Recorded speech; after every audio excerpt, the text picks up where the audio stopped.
Well, welcome back. We're going to talk a little bit about what we have been doing. I've just finished, as you probably well know, grading your papers for last time on the symbolic frame. And I was very pleased and interested in the symbols that you discussed. I also really wanted you to include your symbolic maps that you put together and talked about in the forum. And I tried to, I'm sure that I sent you something to indicate that they should be included. And I saw them maybe over 50%, but not too many over that. And so that was kind of interesting to me that we didn't have more of those. So this time, for our next paper, which is due in a couple of weeks, we're going to, and actually it's due the 15th of November.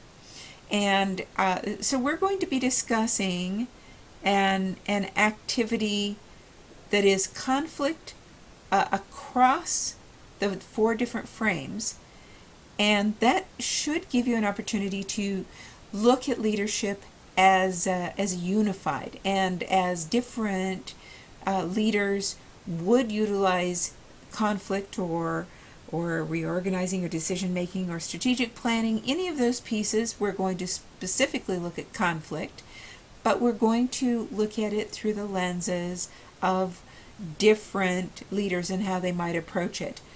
And so as you put together your synthesis paper, synthesis meaning that we are combining, we're wanting to bring together. And so the 4 frames, the structural frame, the human resources frame, the political frame, and the symbolic frame, we're going to now bring them all together.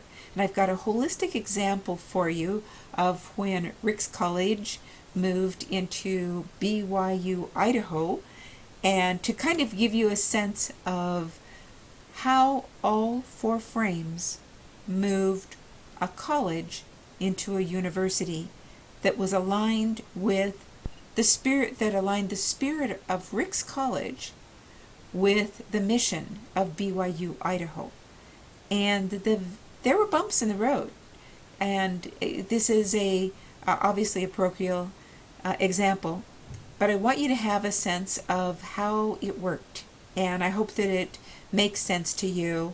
Again, it's a parochial example, so you're going to see some religious references, and that's just fine, because what they need to do is line up. They need to all fit together. And in this particular example, I think that you will see that they do all fit together. So the second activity that we have is reframing a leadership recommendation. So speaking of a recommendation, I wanted you to make a reframe recommendation. And that's actually been, if you've noticed in the rubrics, a recommendation that's been part of each of the papers, the reframe recommendation, and yet I think several people wrapped their papers up without including that reframe.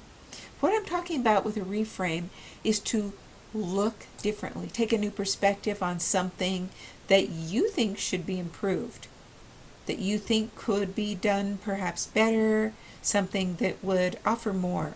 And looking at it differently is that reframe.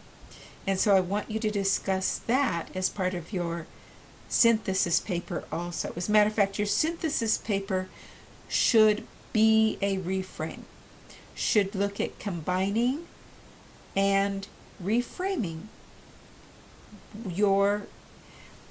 and the other thing is that this needs to all be about, and most of you completely centered on your workplace, and had used a specific example. There are a couple of people who did not, but I want for you to know that that is part of it, and you're doing, most of you, a very, very good job with that, and a most impressive job, I will say.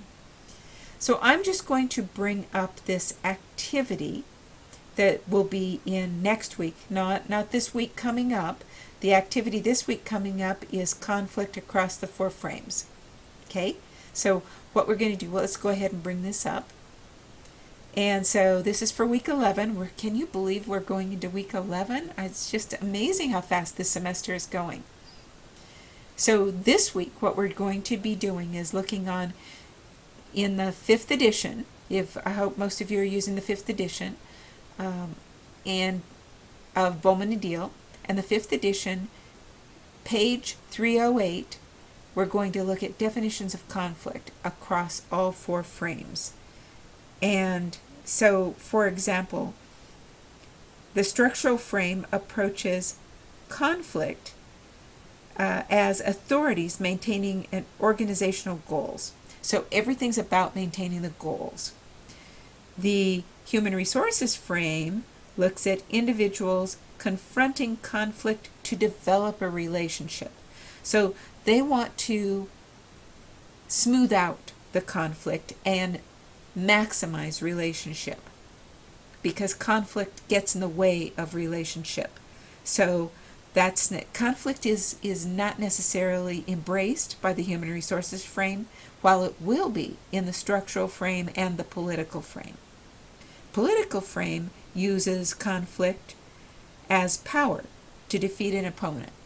So one group or one element is pitted against another toward achieving goals. So both goals feature for both the political frame, and only in that case it's a political goal, and in the structural frame it's typically an organizational goal.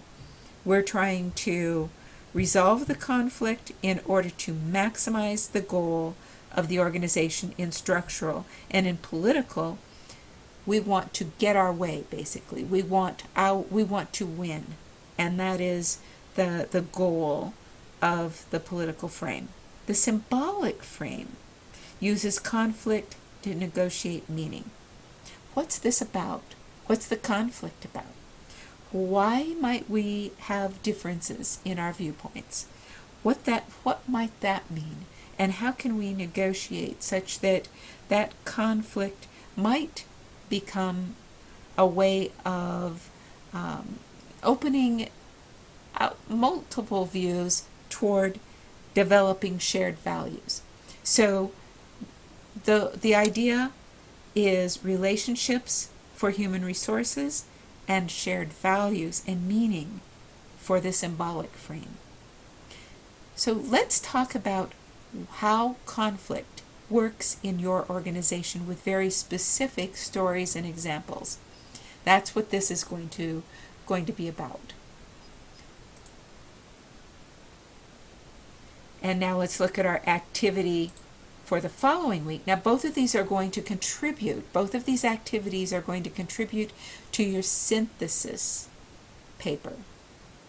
So here we're talking about writing a reframing leadership recommendation. So that will be found on, you'll have some hints there on page 355, and I want you to relate your recommendation to your organization.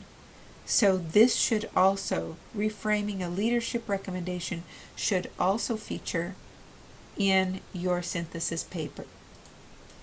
Your paper is longer for this next time. It's going to be 5 to 7 pages rather than 4 pages. So we're going to be including a lot of different things. Please take a look at the rubric and as you get closer to your synthesis paper. Also note that it is very important to tie what you're reading in your textbook in Bowman and Deal, and refer, rather than to the text, refer to Bowman and Deal, parenthesis 2013, close parenthesis, and then whatever it is that you're going to refer to. Linking something that you found in Bowman and Deal in your paper, so that you equate a principle that we're learning in class through our text and through our conversation and various websites that are contributing, what you're learning as principals should tie directly to what you're observing in your own organization. And you should make that very clear in your paper so that you are quoting, or you're paraphrasing, or you're attributing the principle, connecting it so that you make it clear that you understand the principle that you're discussing and that there is a principle involved. Okay? So that's where we're going with our synthesis paper. If you have questions, please post them as soon as the question arises, and then ask Dr. Karen, and I will answer it as quickly as possible so that all of us in the community have an opportunity to have our questions all answered before our papers are turned in. Now, notice at the end of next week, on the 8th and 9th, we have our synthesis knowledge check. And so we're uncoupling the knowledge check from the paper this time. So the knowledge check will be at the end of this week, and the paper is due at the end of the following week. So the end of week 12 is the paper, end of week 11 is the knowledge check. Okay? So what we're doing now is moving into leadership and talking not just about the frames, but what we can do with them, how we can make them work for us in our organizations. And it isn't necessary for you to be named the leader in order for you to take on leadership in your organization. There are lots of different ways to lead, as you will see in our text. You can take the lead. If you're leading from the side, leading from behind, leading as a servant leader, you can take the lead. You are gaining the information on how to do that. You can observe and are observing and bringing to your papers areas in which you have a voice and can make a difference. So I look forward to this week in the forum and hearing more about your thoughts. I've really enjoyed your thoughts about the symbolic frame paper, and will continue to have conversations with you. I look forward to it. Ask your questions, and happy Halloween.